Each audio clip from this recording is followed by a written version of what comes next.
Elevator by Robot Uncle. The elevator door started to close behind me as a gruesome mob of undead staggered eerily closer. I could smell the pungent scent of decaying flesh in the air as they raced through the hotel hallway, stumbling even closer. The large elevator doors slid together as I screamed, "Fuck off!" right before they shut with a deafening clang, protecting me from the hordes of walking dead. I quickly hit the button to the roof and wait for the elevator to start moving.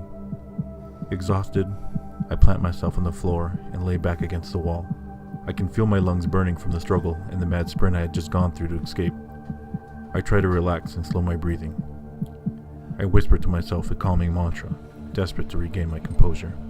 The mechanical sounds of the motors grind as the elevator begins to move.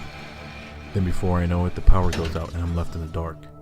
A dead silent minute goes by when all of a sudden the sounds of fingernails crawling against the metal doors echo through the elevator shaft. I can imagine them pushing and shoving, each tearing at each other, struggling for a chance to sink their teeth into my flesh. Their high-pitched scratches sound like nails on a chalkboard. I cover my ears and sit in the darkness praying for a god that has forgotten his children, and I try to keep my sanity. My heart slows down and the adrenaline pumping through my veins is weakened. The pains and aches of my muscles emerge, and I'm fully aware of the sharp throbbing pain in my calf.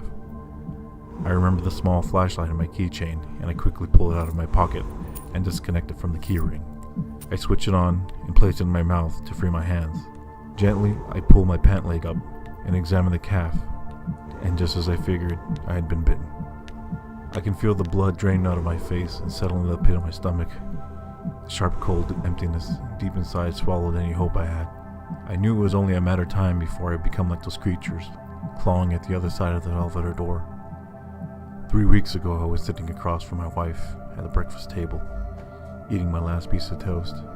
I watched her as she casually scrolled through her phone. She would catch me gaze at her and smile. I thank God that I got to tell her I loved her before I left work. That was my last memory of her, before she turned into one of those things, before she became rabid and tried to take a bite out of my arm. After the virus broke out, other survivors would talk about how hard it was to kill their loved ones.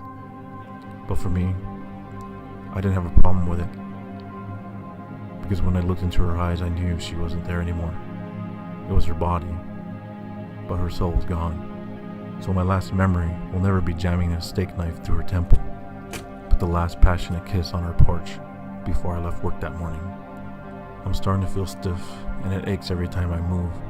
My hands are getting clammy, and I have the sensation of pins and needles in the back of my head. Will I just fade into oblivion? Will I go to heaven as my body continues to walk the earth? Or will I become conscious of all my actions, but have no control over them? The idea of it sickens me. I sit in the darkness trying to come to grips with the cold hard fact that I'm already dead. I'm shaking from the inner cold, and it's now piercing the core of me like a frigid steel blade penetrating my insides. Visions of my wife's face haunt me. She's smiling at me. I can smell her hair, that scent of her perfume. The tension that was overcoming me disappears. I can see her face. She's talking to me, or at least I can see her lips moving, but can't make out the words. The sounds are so muffled. I raise my head up to get closer, to make out what she's saying. Her beautiful blue eyes look deeply into mine. Then suddenly, all the color drains from them, and they're milky white. Blood begins to trickle down her temple from the rotting flesh.